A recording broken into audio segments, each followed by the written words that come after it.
Hey up everyone, I'm back again. So today it's time to have a look at the Xiaomi Mi Note, which is a very nice handset that you can get from China at the moment and nowhere else. I did purchase this from quite an obscure place and thought I'd never see my money again, but it did arrive eventually.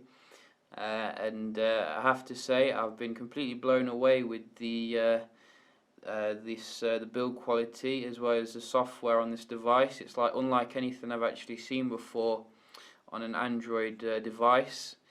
And just talking about the build quality for the moment, as you can see, it's a very nice premium handset, and it gives you a very nice reassuring kind of feel that you've just spent quite a bit on it.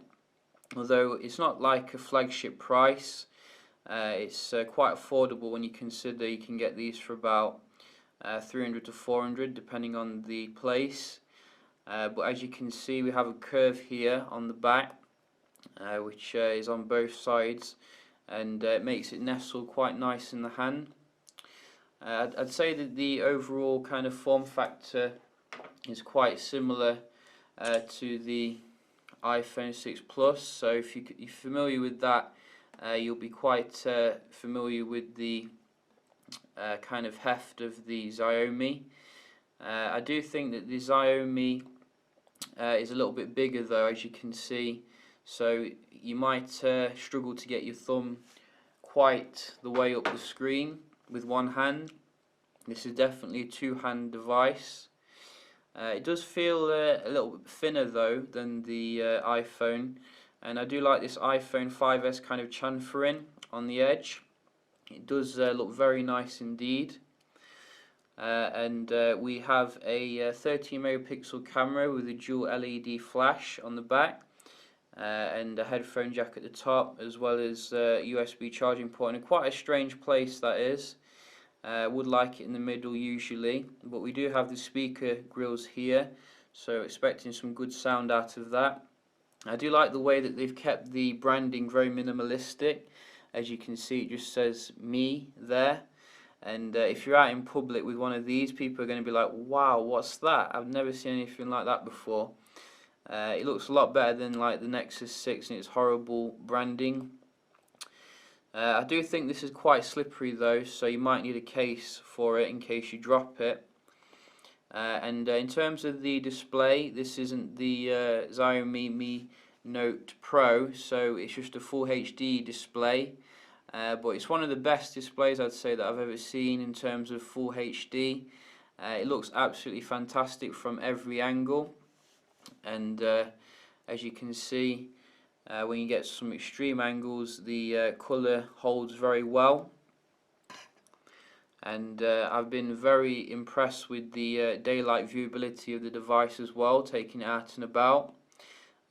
It just reminds me quite a lot of Apple's kind of display technology.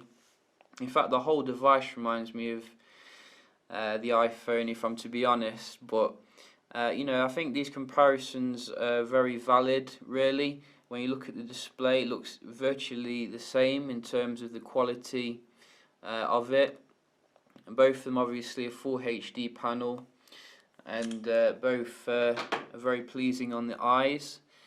I would say that overall I do prefer AMOLED still, but then again this does share quite a lot of properties with like an AMOLED display. Backing up the excellent display, we have a Snapdragon 801 clocked at 2.5 gigahertz. And we have a nice healthy amount of storage in there as well, 64 gigs, so that's quite enough to store pretty much anything. And we also have we don't have a micro SD unfortunately, but at the end of the day it's still quite a lot of storage at the end of the day on this model, and I'm quite happy with that. We have a massive 3 gigs of RAM in there as well. So I think these like hardware specifications do make the device very quick to use and operate. As you can see, going to a web page opens up very quickly.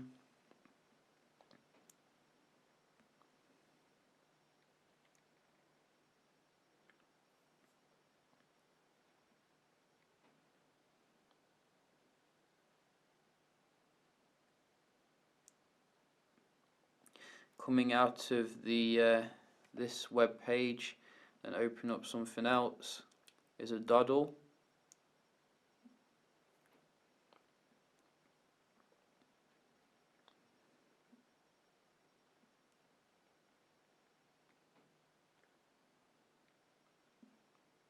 Absolutely buttery smooth and very responsive. Kind of opens up like the iPhone when you're opening up apps as well, if you'd have noticed that. So the raw performance on this device is an absolutely beast. It's absolutely fantastic. And to top that off, you're also getting a massive battery. I think it's 3000 mAh, and I've had absolutely no issues whatsoever getting through like a day of use of this device. And it should be also noted that this does actually work on everything everywhere in terms of the 4G and the 3G. However, when you try it on something like 3, I think because the bands are different, then it doesn't actually work on the 3 network. So if you are looking to import this, then you need to check to make sure that your network's bands is supported by this device. But as you can see, I've got an everything everywhere SIM in there, and it's picking up 4G very nicely there. And in terms of the actual software package on here, it's running the MIUI, I think it's called, kind of software. And it's quite strange really, because you don't have like an app drawer on here. Everything you install kind of just gets dumped on the home screen. So I've set up some apps here to keep it a little bit clean, not too cluttered. And it does give you some customization options when you go into the settings of it, which I sometimes forget how to do, but you can click these like physical buttons here, and you can set different effects, so crossfade, tumble, which is quite nice. And it's very clean and very nice interface, which certainly is among the more attractive interfaces with Android.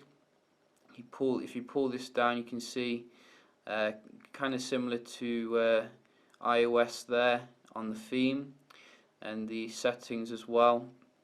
If we go into them, very nice and clean here.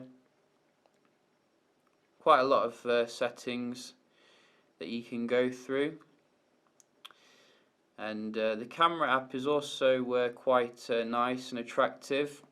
I think it borrows quite a bit from the elements of iOS, such as the ability to scroll to the right, and then you get access to your panorama, your settings as well, and refocus as well, which is quite a cool thing that allows you to refocus pictures you've taken. I think there's an article about it on one of the news websites, and you can see here taking the shot is quite quick and fast, but it does support 4K as well, so you know, all of your high-end stuff is packed into this particular snapper. I did take some pictures out and about with this, and overall I was very impressed with the level of detail that the pictures came out with. I think it supports OIS as well, but don't quote me on that. So that gives you quite a nice steady shot. I did notice the the exposure could sometimes go a bit mad, like when you were staring at something which was very bright. It kind of really dimmed it down in kind of a strict way. So maybe there could be some kind of like software optimizations that need to be done there, but overall you're going to get some very nice shots pulled off this camera. And I have to say, overall, you know, I'm really amazed at what Xiaomi's managed to do with this device. They brought something which clearly borrows from Apple's best aspects, such as the premium quality design and the very nice fluid interface. which is buttery smooth like iOS, and they've also brought it at a very affordable price. Obviously it's not very available at the moment, but you can get it from like your normal sources. So you know, I'd definitely look into this if you're looking for a bigger device with kind of like an Apple look about it on the Android platform. I think that Apple definitely needs to watch out here. It's got a really strong competitor. Maybe even Xiaomi needs to watch out, to be honest, from Apple's lawyers, because this is going to be definitely on their radar. But yeah, you know, this has just been a quick little review of the Xiaomi Mi Note. I'll definitely do some more videos of this against some other devices, so stay tuned for that. And please like the video if you did like it, and I'll see you next time. Cheers.